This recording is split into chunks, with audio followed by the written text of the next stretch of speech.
Salam alaikum la famille. Mali kono ani Mali kokan an bɛ bɛɛ fo ka bɛɛ waleɲuman dɔn aw n'a balimakɛ bɛ ɲɔgɔn fɛ. Ras Balayira du l'homme tranquille depuis Paris. Bi ye le 26 mai 2023. Ne balimaw an sigi kun ye mun ye américain fa bɛ ɲini ka don u la o bɛ ɲini ka kɛ juguw sago ye. Tellement que Assimi bɛ ka bula don u k'u kɔrɔ. O tun bɛ ka an joli min Assimi bɛ k'o bɛɛ tigɛ bi fa bɛ ɲini ka don Joe Biden n'a ka mɔgɔw la o bɛ ɲini ka kɛ handicapé total ye. Ne balimaw kuma jumɛn de bɛ américain da bi ko min ye Poutine n'a ka mɔgɔw ye k'o bɛ ka kɛlɛkɛminɛn labɔ Russie jamana kan k'o ka don n'a ye Mali kɔnɔ k'o ka sɔrɔ ka tɛmɛ ka taa Ukraine attaquer. N bɛ segin a kan américain bɛ ka nkalonba min tigɛ ko min ye Russie jamanaw ye Poutine k'a bɛ ka minɛn labɔ Russie jamana kan ko ka na n'a ye Mali kɔnɔ k'o ka sɔrɔ ka tɛmɛ ka taa Ukraine attaquer. Ninnu ma kɛ fatɔ ye. U bɛ ka Mali ɲini sira bɛɛ fɛ mais ni Ala n'a kira sɔnna Ala tɛ Mali kɛ aw sago ye Ala bɛ Mali kɛ malidenw de sago ye. Pouvoir to Mali kɔnɔ kɔgɔji tɛ foyi foyi to yen Poutine ka to a yɛrɛ ma k'ale b'o minɛn bɛɛ donni ka don n'a ye Mali kɔnɔ ka sɔrɔ ka taa Ukraine attaquer. Est-ce que ninnu kunkolo bɛ yen? Est-ce que ma kɛ handicapé ye? Ninnu kɛra fɛn ye min yɛrɛ tɛ handicapé ye. Foyi tɛ ni halaki ni ta tiɲɛ tɛ. Ni Ala ye mɔgɔ halaki k'i ta tiɲɛ k'i nagasi i bɛ sɔn ko bɛɛ ma bilahi. Mais a ka bon hakili ma tellement que Assimi y'u kɛ fatɔ ye k'u kɛ handicapé ye u t'u ka fɔta n'u ka kɛta dɔn kɔ. Han?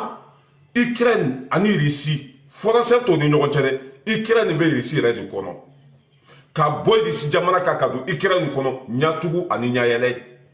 E bɛ se ka t'u yɛrɛ ma cogo jumɛn ko e bɛ minɛn pan o bɛɛ kun na ko ka sɔrɔ ka don ni o ye Mali kɔnɔ ka tila k'o cɛ ka taa Ukraine attaquer kilomètre ba joli kɔgɔji fana tɛ Mali kɔnɔ. Mais u kɛra fatɔ ye quoi u kɛra handicapé yɛrɛ yɛrɛ de ye quoi fɛn bɛ yɛlɛ ninnu na ɲin tɛ fɛn min da kɔnɔ hali bi a y'u to u ka panpan. Mais Ala bɛ Mali fɛ kira bɛ Mali fɛ barika bɛ Mali la malidenw bɛ Mali fɛ segukaw ka duwawu minɛna an jugulamɔgɔ bɛɛ bɛ ka fɔrɔntɔ bi a ka bon hakili ma. Mais c'est décevant. C'est que hali nkalon tigɛ cogo tɛ s'a la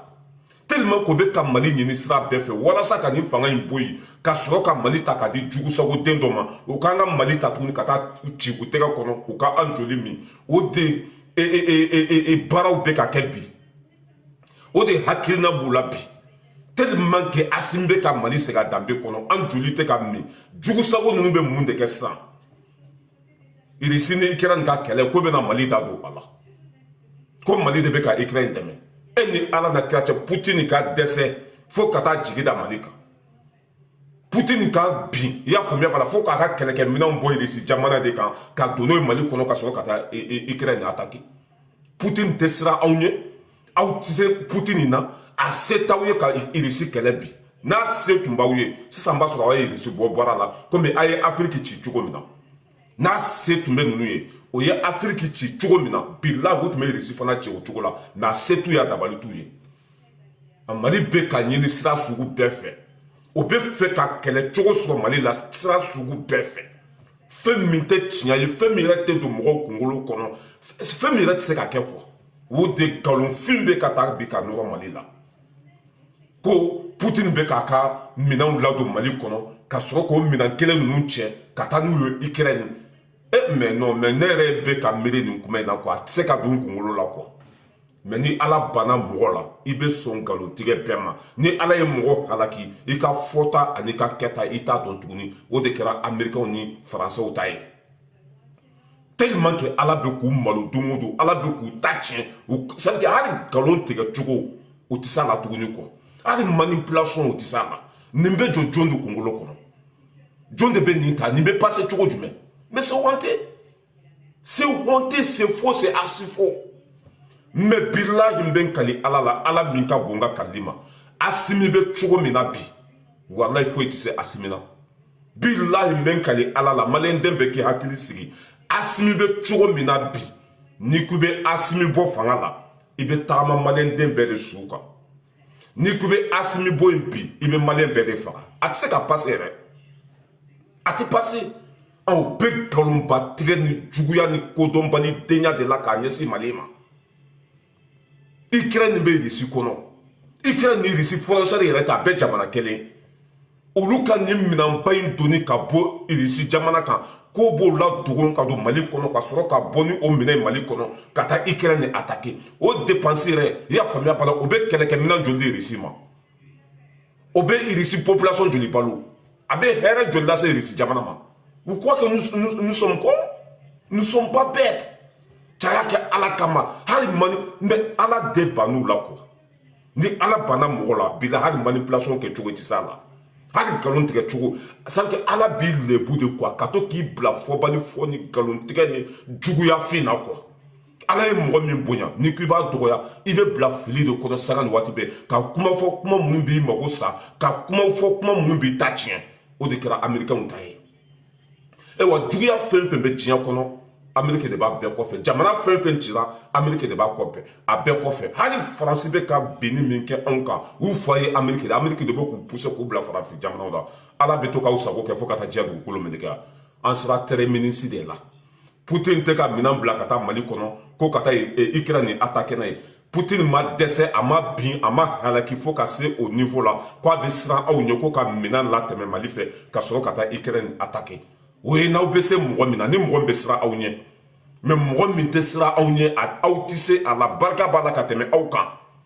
o k'a to a yɛrɛ ma ka miliyari don minɛn na k'a b'o ladon Mali kɔnɔ ka tila k'o minɛn kelen cɛ ka taa n'o ye Ukraine Mali ni Russie kilomɛtiri ba joli a bɛ taa fɔ kilomɛtiri ba 8 na walima ba 6 la port tɛ anw bolo bateau tɛ foyi tɛ yen Poutine b'o minɛn ladon cogo jumɛn Mali kɔnɔ. Mais c'est décevant, c'est faux, c'est archi faux. Ta tienne ni halaki de seruma. Ni mɔgɔ ta tiɲɛna. I ka fɔta ni ka kɛta i t'a dɔn. Ni mɔgɔ halakira. I y'a faamuya i bɛ kuma fɔ kuma min bɛ kɛ. I y'a faamuya bala i sata ye quoi. O de kɛra Américains ni Français ta ye. Mais c'est faux. Mais a bɛ se ka don hakili kɔnɔ cogo jumɛn. Mali ka to a yɛrɛ ma. Russie ka to a yɛrɛ ma. K'ale bɛ minɛnw ladogo ka don Mali kɔnɔ ka sɔrɔ ka taa Ukraine attaquer. Poutine bɛ Ukraine yɛrɛ de kɔnɔ Ukraine ye Russie yɛrɛ de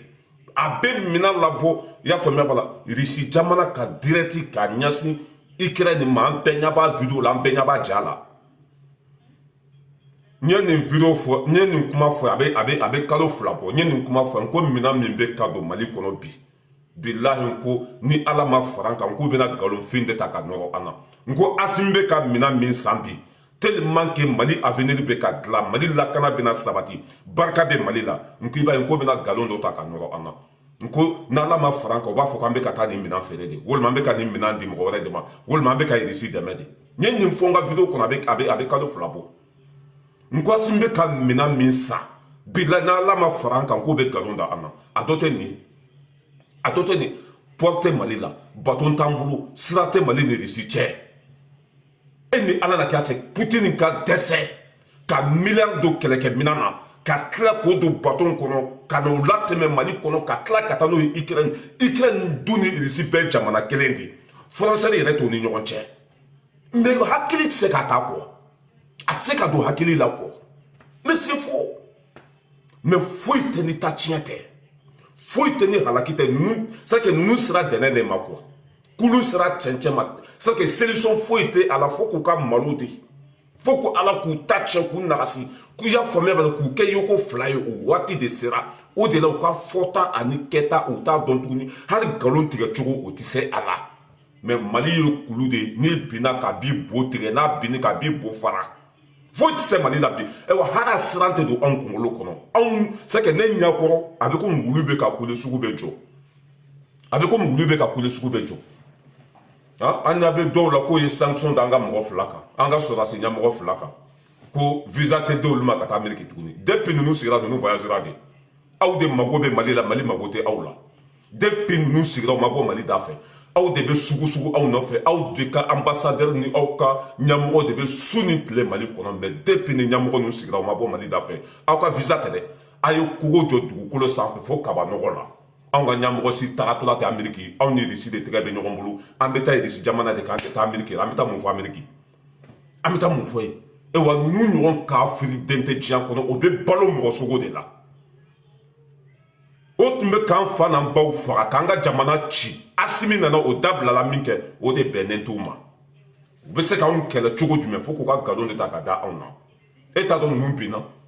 e t'a dɔn ninnu bin cogo juguyara e t'a dɔn Ala ye ninnu halaki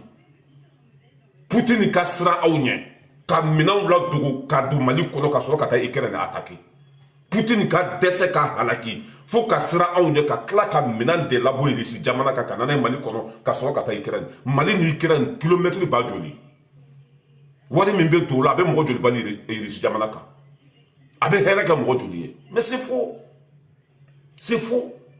o de la n bɛ k'a fɔ n ka kuma kɔnɔ ko Ala bɛ Mali fɛ barika bɛ Mali la ayiwa Mali jɔ waati de sera foyi tɛ se Mali la manipulation kɛ cogo o tɛ s'a la nkalon tigɛ cogo o tɛ s'a la n'u kumana i bɛ wo ye n'u kumana wo bɛ yen n'u kumana u bɛ malo n'u kumana ka ɲɛsin Mali ma foyi t'a kɔfɛ ni ta tiɲɛ tɛ an dun n'aw tɛ baara kɛ ɲɔgɔn fɛ an fagabaga ye aw de ye an ka jamana cibaga aw de ye san 10 anw ni aw tɛgɛ bɛ ɲɔgɔn bolo an ye mun sɔrɔ aide dɛmɛ min kɔfɛ fagali bɛ yen dɛmɛ min kɔfɛ an ka dugu cili bɛ yen dɛmɛ min kɔfɛ an balimaw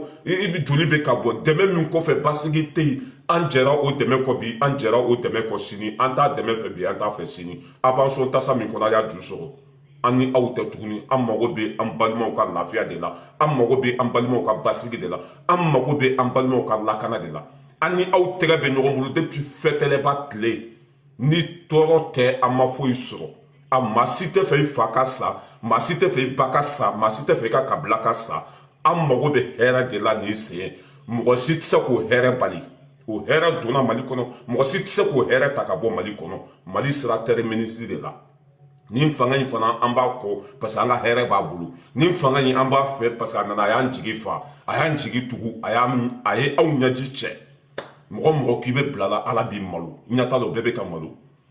tellement que c'est honteux quoi jamana kunturu jamana min pisalen de ka tɛmɛ bɛɛ kan hali nkalon tigɛ cogo o tɛ s'a la hali manipulation kɛ cogo o tɛ s'a la Poutine tɛ siran anw ɲɛ kɛlɛkɛminɛn min b'a bolo a tɛ aw bolo n'a ko k'a bɛ maga la diɲɛ bɛ wuli bi e ni Ala na kɛ cɛ Mali ɲɔgɔn jamana fitinin Poutine ka minɛnw ladon sake ka minɛnw san ka tila k'u dogo ka don n'o ye Mali kɔnɔ ka sɔrɔ ka taa Ukraine attaquer hali denmisɛnnin san 2 tɛ nin kuma sugu fɔ hali lagalagatɔ tɛ sɔn ka nin kuma sugu fɔ mais fɛn bɛ yɛlɛ aw la ɲɛ tɛ fɛn min t'a kɔnɔ an bɛ tɛmɛ ka bɔ yen an bɛ na tellement que Ala y'u halaki k'u ta tiɲɛ k'u nagasi u ka fɔta n'u ka kɛta u t'a dɔn tuguni o ye nkalonba dɔ fana tigɛ k'an ye mɔgɔw faga Mura Ala ma ye kira ma ye a kɛra Kongo dugu dɔ bɛ yen nɔ ko Muna u bɛ ka min nkalon ta k'a da Mali la bi a kɛra Kongo jamana de kan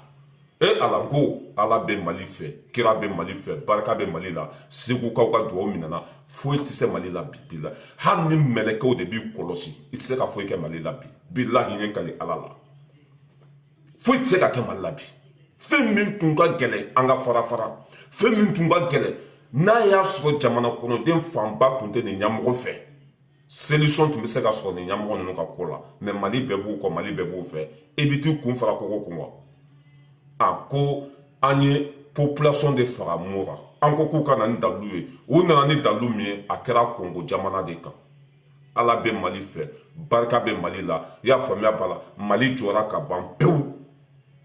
Mali jɔra ka ban pewu mais Ala de bɛ k'u nagasi dɛ u mana sira fɛn fɛn ta k'u bɛ Mali kɛlɛ n'a ye o bɛ Ala jɔlen sɔrɔ yen u mana sira fɛn fɛn ta k'u bɛ Mali kɛlɛ n'a ye Ala b'u ka baara kɛ fufalaki ye an k'u lamɛn dɛ 120 bɛna min fɔ a ka GPS kɔnɔ Ala n ko wallahi barika bɛ Mali la Ala bɛ Mali fɛ kira bɛ Mali fɛ Mali jɔra ka ban pewu bɛɛ k'i hakili sigi ko min ŋɔmi yirana mɔden foyi tɛ yen an ka 120 lamɛn u taara min nkalon ta k'a da Mali la Maliyɛnw a ye video partager kosɛbɛ parce que mɔgɔ dɔw bɛ k'an ɲininkali bɛ ka caya an seginna an tun ye coordonnées GPS min ta min b'a jira ko ONU ka rapport la ko u filila u tɛ ko dɔn wa an b'a dɔn fana u y'a dabɔ de fana ka kungo lase Mali ma an bɛna don ONU ka rapport GPS kɔnɔna la ka explication di mɔgɔw ma pour que mɔgɔw k'a faamu maintenant n'i ye ONU ka rapport GPS ta i b'a lajɛ nin numéro min filɛ nin ye n'i ye numéro in lajɛ -4 n'i y'o kɛ ka point kɛ i bɛ 60 kɛ ka 07 kɛ ka 89 kɛ ka virgule kɛ ka espace kɛ ka 14 kɛ ka point kɛ 32 45 46 n'i y'o kɛ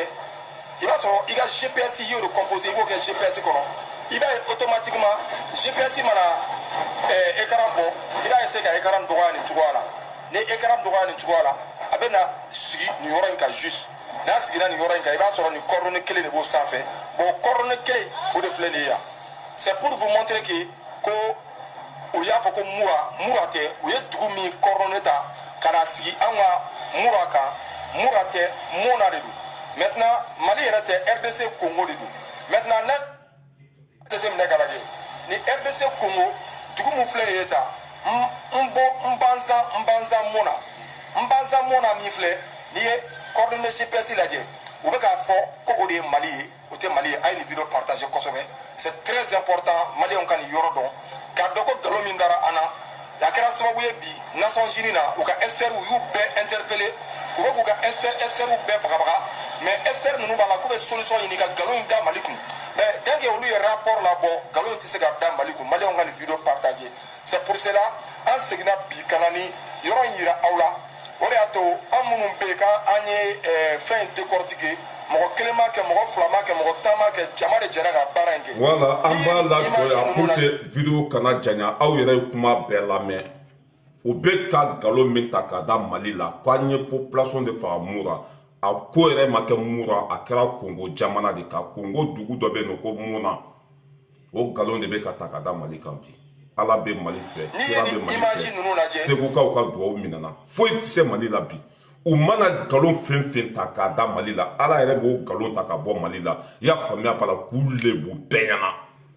k'u bila u kɔjalan ka bɛɛ ɲɛna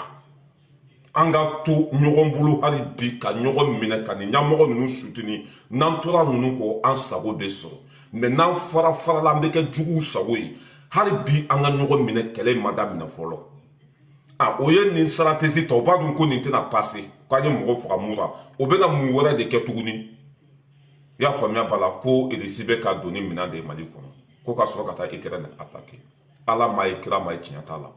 Russie barika ma ban ka se fo ma Russie ta ma tiɲɛ ka se o ma Russie b'aw ku tigɛ diɲɛ bɛɛ ɲɛna de Russie bɛ jɔnko Ala f'aw ye bɛɛ ɲɛna mais Mali de bɛ ka ɲini sisan u ka sanu tun bɛ bɔ Mali de la u ka hɛrɛ tun bɛ bɔ Mali de la i y'a faamuya b'a la Mali de tun b'u balo o tigɛra Asimi tile la jamana bɛɛ b'i ka intérêt de défend o tigɛra Asimi tile la o bɛ mun de kɛ walasa an ka segin o ma tuguni fo k'u ka nkalon de nɔrɔ an na k'an bagabaga an ka segin olu ma Ala tɛna sɔn kira tɛna sɔn malidenw tɛ sɔn déterminé an kunkolo ni piki walima an da joli ma sɔn anw tɛ segin an kɔfɛ tuguni ni Ala na kira sɔnna u ka nkalon de filɛ nin ye cɛkɔrɔba kusi dɔnna Ala jugu dati bannen e si bɛ yɔrɔ min na e tun kan ka na ni hɛrɛ de ye diɲɛ kɔnɔ ka na ni basigi ye diɲɛ kɔnɔ ka diɲɛ bɛɛ kala ka bɛɛ ka hakɛ d'a ma e dati bannen bo serila yen bo farala yen i sigilen bɛ Américains kunna bi i y'a faamuya b'a la ka Amérique kɛ kumasulu jamana ye ka Amérique nɛgɛ bɔ diɲɛ bɛɛ la nkalonfin o de bɛ ka ta ka da fantanw na Ala bɛ ji to nɔnɔ la Poutine ma dan ka minɛnw bɔ Russie ka na n'a ye Mali kɔnɔ dɛ a ye Russie yɛrɛ de ta ka na sigi Mali kɔnɔ a ma minɛnw labɔ Russie ka na n'a ye Mali kɔnɔ dɛ c'est à dire a ye Russie yɛrɛ de ta ka na sigi Mali kɔnɔ an bɛ dɔ bo tigɛ yan bilahi on est déterminé la patrie ou la mort nous vaincrons tellement que Ala y'u ta tiɲɛ hali nkalon tigɛ cogo tɛ s'a la an bɛ tɛmɛ ka bɔ yen nɔ an bɛ na ouverture média ne y'a fɔ aw ye yan ko ouverture média man ɲi mais olu fana ka fɛn a bɛ hakɛ to téléphone kolon dɔ de bɛ n bolo n ka téléphone ɲɛnama binna quoi tellement que ouverture média barika banna a vidéo yɛrɛ bɛ min a vidéo filɛ ouverture média kelen in tɔnɔnjayi ninnu olu de sababuya la ni Adama taara ni mɔgɔw ka wari ye olu de sababuya la ni mɔgɔw bɛ tɔɲɔ ni kɔlɔlɔ kɔnɔ bi an bɔra o kɔnɔ jɛkulu dɔ bɛ yen nɔ ko OPENAI walima EPENAI je sais pas ko i bɛ ɲɛ yɛlɛ nin bɛɛ kɔfɛ o jɛkulu fana nana sigi ka mɔgɔw ka wari bɛɛ ta ka taa n'a ye o su ma k'o dugumajɛ an ɲɛ bɛ tɔnɔ ninnu sigilen na tuguni ko maliyɛnw ka t'u ka wari di i y'a faamuya b'a la arnaqueur dɔw ma tuguni hɔrɔnya bɛ min danbe bɛ min fasokanu bɛ min ninnu de kan ka maliyɛn dɔw ɲɛ yɛlɛ c'est à dire k'i dalen to i y'a faamuya b'a la ko dɔrɔmɛ kelen bɛ kɛ dɔrɔmɛ fila ye a tɛ se ka kɛ fo ka diɲɛ dugukolo meleke i bɛ baara de kɛ k'i da so kɔnɔ ko 1000 ko ka kɛ 10 ye a tɛ se ka kɛ fo ka diɲɛ dugukolo meleke mɔgɔ minnu bɛ nin ko sugu ninnu kunna olu bɛ wari fɛ ka tɛmɛ aw kan n'a y'aw ta fara aw kan u ta kan u b'a ta o bɛɛ n'a ko nana hali a tɛ tɛmɛ kalo 2 kan miliyari de taara o kungo fɛ plus de 6 milliards o y'o don gosi maliyɛnw kun ne bolo ninnu tun kan ka maliyɛndenw bɔ kumasiri de kɔnɔ ka maliyɛnw bila sira ɲuman kan o bɛ ka arnaqueur dɔw fana ka publicité kɛ tuguni wari kosɔn ouverture média bɛ sɔn ko bɛɛ ma bilahi danbe t'u la bi danbe t'u la se ne y'a fɔ yan ko nin média in bɛ datugu ne y'a fɔ yan ko nin média in bɛ malo ne y'a fɔ yan ko nin média in bɛ kɛ juguw sago ye mɛ n'an bɛ ka taa an bɛ se anw da marifakisɛ don n'an y'a ɲɛsin ma a b'i kun ci k'i da fara an ka ouverture média lamɛn denkolonbaw aw lamɛn ka foli lase 1xBet ka 50 bɔ dɔrɔn ka kɛ millionnaire ye garisɛgɛ ko don 1xBet donna an ka jamana kɔnɔ i b'a application télécharger i b'i garisɛgɛ fila la donc maliyɛnw ka ɲini aw fɛ 1xBet bi bɛna diɲɛ kɔnɔ a bi jate ala quoi n'i bɛ bet 223 G kɛ i filɛ k'o fɛ ba ala jɔ nafa tɛ nin média dɔ in na an t'olu kumakan yɛrɛ k'a la aw tulo b'a la ko 1bex walima 1tix ko fana nana mali kɔnɔ ko k'i ka dɔrɔmɛ 1 ko k'o kɛ miliyari ye cɔn dɔ de sigilen bɛ ouverture média la a bɛ ka maliyɛnw sanke ka maliyɛnw sama ka t'u kun fara kogo kun a bɛ ka maliyɛnw ɲɛsin sira jugu ma e ye maliyɛndenw bila u ka t'u ka wari di adama ma o kiri ma tigɛ fɔlɔ adama ma ye i ma bɔ o la aw nana ko OPENAI o fana taara ni mɔgɔ ka wari aw de sigilen don tuguni ko arnaqueur kuraw nana ko bɛɛ ka taa e ala e masa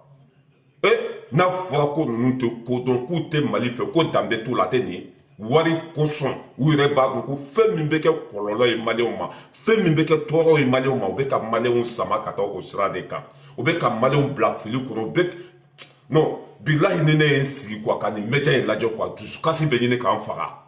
ni kumanaw kan u bɛ bɔ panpan na ni kumanaw kan u bɛ bɔ mankan na k'a sɔrɔ u ma ɲi bi u ma ɲi sini e ni ala na kɛ mɔgɔ kan ka nin publicité sugu ninnu kɛ tuguni mɔgɔ kan ka nin émission sugu ninnu kɛ aw yɛrɛ b'a dɔn fɛn min tiɲɛ t'a la a bɛ kasara de lase aw balimaw ma a b'aw balimaw de mago sa parce que aw ka média n'aw taara sigi tuguni ko mɔgɔw ka taa nin jouer sugu kɛ ko mɔgɔw ka t'u garijɛgɛ lajɛ nin arnaqueur ninnu bolo a bɛ mun de lase aw balimaw ma kasara bon ne yɛrɛ t'a dɔn an ka faamaw bɛ min o ne yɛrɛ t'a dɔn an ka faamaw bɛ mun de la mali kɔnɔ quoi nin ouverture média n'u sigilen bɛ k'a lajɛ kɔ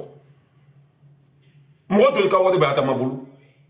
ouverture média sababuya la ni ouverture média tuma adama kante ka publicité kɛ ɲɛ kale ala la adama kante tun tɛ don da la mais u ye adama kante ka publicité kɛ u ka burusɔngɔ nɔfɛ ka taa maliyɛn bayiriga tɔɲɔ ka maliyɛn bayiriga k'olu kɛ fantan ye ka maliyɛn bayiriga bila chômage la o suma ko o dugumajɛ an ɲa b'u sigilen na tuguni ko kura nana mali kɔnɔ ko maliyɛndenw ka t'u ka wari ci zon tɛgɛ kɔnɔ tuguni maliyɛndenw ka t'u ka wari fili finɛtiri fɛ danbe bɛ min wɔrɔnya bɛ min faso kanu bɛ min fantanw dɛmɛli bɛ min wari tɛ sɔrɔ nin cogo la i bɛ baara de kɛ walasa i bɛ se ka wari sɔrɔ cogo min na i y'a faamu sota o sobon o cɛ nin bɛɛ business de mɔgɔ tɛ gagné nin si la mɔgɔ si tɛ wari sɔrɔ nin na mɔgɔ minnu bɛ gagné sota la walima loto walima jeu ninnu na i b'a sɔrɔ c'est à dire que u yɛrɛ dama bɛnkan don u yɛrɛ ka mɔgɔ dɔ i y'a faamuya b'a la o bɛ sɔrɔ ka a bɔ télé la ko karisa gagné na so la a ye nin fili i b'a sɔrɔ nkalonfin u yɛrɛ ka mɔgɔ dɔ a sigilen bɛ fɔ diɲɛ dan na ka mɔgɔw la nata fɛn min ye haramu ye jeu yɛrɛ ye haramu de ye ouverture média ko n ko publicité kɛ bi arnaqueur ka mɔgɔw pousse mais n'an bɛ ka taa an bɛ se n b'aw bila an bɛ se ka vidéo kan tuguni maliyɛnw bilahi a ye tigɛ ouverture média la a ye ouverture média ye k'a to yen a tɛ mali fɛ bi a tɛ mali fɛ sini a tɛ maliyɛnw fɛ danbe t'u la a y'a ka foli lase 1xBet ka 50 bɔ dɔrɔn ka kɛ millionnaire ye garisɛgɛ ko don 1xBet donna an ka jamana kɔnɔ 1xBet i b'i garisɛgɛ fila la c'est à dire que hali a mot yɛrɛ bɛ ka maliyɛnw dɔgɔya de 1xBet ko bɛtiw de bɛ taa jouer a kɛnɛ kan ko ka 50 bɔ ko ka miliyari sɔrɔ cɔnɔ ninnu de bɛ ka nin publicité kɛ bi ka maliyɛnw sama ka taa kojugu ma ka maliyɛnw bila fili kɔnɔ ka maliyɛnw lase kasara ma ka maliyɛnw mago sa mɔgɔ kan ka nin publicité sugu kɛ tuguni jamana min ni gɛlɛya bɛ yen jamana kɔnɔdenw minnu y'a faamuya b'a la hali sini u bɛ dumuni kɛ cogo min na a kɔnɔna fili b'u la jouer bɛ mun di olu ma jouer bɛ mun ɲɛ olu ye ko one bet won ko la o publicité fana be big doy na ko ya unya yele o tra na ko wari nu fana na ko yo jugu sago yi ay na ko wari de amma chono nu sigile me ko publicité ka bi o ka wari no fe masa dɔrɔmɛ fila bɛ taa d'u ma dɔrɔn o bɛ maliyɛn joli mago sa dɔrɔmɛ tan bɛ taa d'u ma o bɛ maliyɛn bayirika de mago sa ni ninnu bɛ mali fɛ ni ninnu ye silamɛw ye ni danbe bɛ ninnu na ninnu kan ka nin publicité sugu kɛ wa la question est là o man ka nin kɛ mais o tɛ ala dɔn o tɛ kira dɔn o tɛ jamana fɛ o tɛ fantanw fɛ i b'a ye dangaden dɔ bɛ t'i ka wari ci ninnu tɛgɛ kɔnɔ n'an ye cɛw cɛ réseau sanfɛ ko nin taara n'an ka wari nin taara an ka wari ye bila an bɛ ko da aw ka yan garankɛ ma min da bakolo kan parce que aw ye dangadenw de ye ni wari tun bɛ sɔrɔ nin sɔrɔ cogo la an tun tɛ sɛgɛn ni wari tun bɛ sɔrɔ nin sɔrɔ cogo la an tun tɛ avion san ka bɔ mali la ka na fɔ lahara i bɛ baara de kɛ ala bɛ sɔrɔ k'i sɔn mais e dalen ko dɔrɔmɛ kelen ko ka kɛ dɔrɔmɛ fila a tɛ passé cɔrɔ ninnu cɛkɔrɔbatɔ lajɛ n'i ye dɔrɔmɛ 50 bɔ i bɛ miliyari sɔrɔ ka mɔgɔw wele ka taa so biyeta la ka mɔgɔw wele ka t'u di juguw ma ka mɔgɔw wele ka t'u ka wari tiɲɛ silamɛya bɛ sɔn nin ma wa danbe bɛ sɔn nin ma hɔrɔnya bɛ sɔn nin ma wa non hɔrɔnya tɛ sɔn nin ma mais c'est faux a y'aw kɔlɔsi nin média ninnu na ne bɛ ka nin kuma fɔ bilahi juguya tɛ foyi tɛ fantanw kanu de bɛ na n bɛ n ka jamana de fɛ ne tɛ nin publicité kɛ fo ka diɲɛ dugukolo meleke hali n'o ko bɛ miliyari de di ma n tɛ n da don a la parce que tɔɔrɔ dɔ ka ɲɛsin n balimaw ma degun dɔ ka ɲɛsin n balimaw ma mais aw b'aw ɲɛ yɛrɛ nin bɛɛ kɔfɛ anw y'a fɔ yan ko ninnu t'aw fɛ ko danbe tɛ ninnu na aw bɛ kunu nin bɛɛ kɔfɛ u ka zito nɔfɛ maliyɛnw bɛ ka sama ka t'u bila tasuma kɔnɔ u ka zito nɔfɛ u bɛ ka maliyɛnw mago sa nin publicité kɛlɛ ni bi cɛ dɔw bɛ t'u ka wari di n y'a bɛ a média sugu dɔ la ko salifu olu fana bɛ yen nɔ ko n'i y'i ka dɔrɔmɛ 50 d'u ma ko wari nana ma sumalen ko de bɛ jigin ka so fɛ ko message sumalenw ala cɛ bɛɛ tɛ journaliste ye bɛɛ tɛ se ka nin baara sugu ninnu kɛ cɛ ni hɔrɔnya t'i la i tɛ se ka journalisiya kɛ sa journalisiya kɔrɔ tɛ foyi ye ka hɛrɛ ɲini ka k'i balimaw kisi tɔɔrɔ ma ninnu filɛ u bɛ k'an balimaw wele ka taa tɔɔrɔ ma mais c'est honte an bɛ tɛmɛ ka bɔ yen nɔ video dɔ tun bɛ n kun n b'o fana jouer walasa video kana janya an k'o fana lamɛn ɲɔgɔn fɛ n bɛ sɔrɔ ka bɔ kuma kɔnɔ tellement que faransɛw bɛ fɛ ka Ukraine kɔ bila faransɛw bɛ fɛ i y'a faamuya b'a la u yɛrɛ b'a dɔn ko solution t'a la tuguni Ukraine ta tiɲɛna o bɛ ka mun de fɔ Zelensky ma bi ko wari minnu dira Ukraine président ma k'a ka marifa ni fɛnw san k'a bɛ ka taa dubaw de san Italie Faransi ninnu diɲɛ fantan a 4 bɛɛ lajɛlen na u b'a dɔn k'a fɔ solution t'a la tuguni cɛ mago sara u bɛ fɛ ka bɔ a kɔ o tɛ se ka bɔ a kɔ n'u ma nkalon tigɛ u bɛ ka nkalon tigɛ bi a ka bon hakili ma an k'o lamɛn. Info à Talk sur France 24 avec Marc Pau. Bonjour Marc. Bonjour Raphaël. Volodymyr Zelensky, le président ukrainien, était la semaine dernière en tournée en Europe, on l'a vu, obtenir le soutien à nouveau de ses alliés. Et c'est en marge de ces visites que plusieurs comptes ont partagé des images de 3 propriétés luxueuses censées appartenir au président ukrainien, des propriétés prétendument achetées avec l'argent des Occidentaux. Oui, et à chaque fois, les internautes relayent la même vidéo que voici. On y voit dans un montage, effectivement, vous l'avez dit, plusieurs propriétés qui appartiendraient au président Zelensky. Alors, selon la vidéo, le président ukrainien posséderait ainsi un château en Crimée, à Livadia, plus précisément, ce château qui est ici à droite de l'image et qui aurait coûté 23 millions d'euros. Également cette propriété en Italie qui coûterait, elle, 20 millions d'euros selon les médias, selon les vidéos que je vous ai montrées tout à l'heure. Et puis également cette autre maison, cette demeure royale en Angleterre qui coûterait, elle, 31 millions d'euros. Alors la vidéo ne s'arrête pas là puisque Volodymyr Zelensky aurait aussi financé l'achat, c'est ce qu'on apprend dans les commentaires de cette vidéo, de ces maisons, avec l'aide destinée à l'Ukraine, 400 millions de dollars d'un programme qu'il aurait ainsi détourné, destiné à l'achat de carburant pour l'hiver 2022, des vidéos et des publications qui ont été faransi ni américain b'a la ko bɛ Ukraine min dɛmɛ o président de bɛ ka nɔgɔ bi nkalon bɛ ka ta ka da o la bi o bɛ fɛ ka bɔ a kɔ u b'a dɔn k'a fɔ Poutine ye cɛ min a tɛna Ukraine to yen Ukraine ko banna a ka bɔ cɛw kɔ o tɛ se ka bɔ a kɔ ten fo k'u ka nkalon dɔ de sɔrɔ ka nɔrɔ a la a k'olu ye dɛmɛ min ta k'a di Ukraine président ma u y'a faamuya b'a la k'a ka kɛlɛkɛminɛnw san k'a bɛ ka taa a wari bɛɛ don sobaw la k'a bɛ ka wari bɛɛ détourner bi k'a bɛ ka wari bɛɛ suɲa bi o tɛ ɲɛ k'i ka jamana kɔnɔdenw lamurute k'o bila i la sɔrɔdasiw minnu jɔlen don bi ka irisi kɛlɛ k'olu bɛɛ la décourager ala tiɲɛ de tɔgɔ ye ko ala bin cogo t'a la ninnu tɛ mɔgɔ fɛ ninnu ka sira tɛ mɔgɔ la ninnu ye dangadenw de u mana k'i fɛ i bɛ malo Amérique ni Faransi n'o tuguri kɔ bilahi tɛ don da la wa i bɛ malo ka taa fɛ i t'a bɛ tiɲɛ ka taa fɛ Ukraine président bɛ ka min fɔ a ma bi a bɛ tulo b'a la k'a bɛ ka Ukraine nafolo bɛɛ suɲa bi c'est à dire que k'a taara so dɔ san combien de millions d'euros 20 millions d'euros 30 millions d'euros 50 millions d'euros wari fɛn fɛn bɛ ka d'a ma k'a ka baara kɛ n'a Ukraine k'a bɛ ka taa bɛɛ don sobaw la Italie Angleterre i y'a faamuya b'a la Faransi ninnu k'a bɛ ka bɛɛ don sobaw la k'a bɛ ka Ukraine nafolo bɛɛ suɲa tiɲɛ kɔ filɛ dɛ n'an ye nin fɔ dɔw b'a la an bɛ ka bɛɛ kɛlɛ an tɛ bɛɛ fɛ an tɛ to ninnu bolo bi an tɛ t'u bolo tuguni o tɛ anw manipulé tuguni nin y'a bannen de ye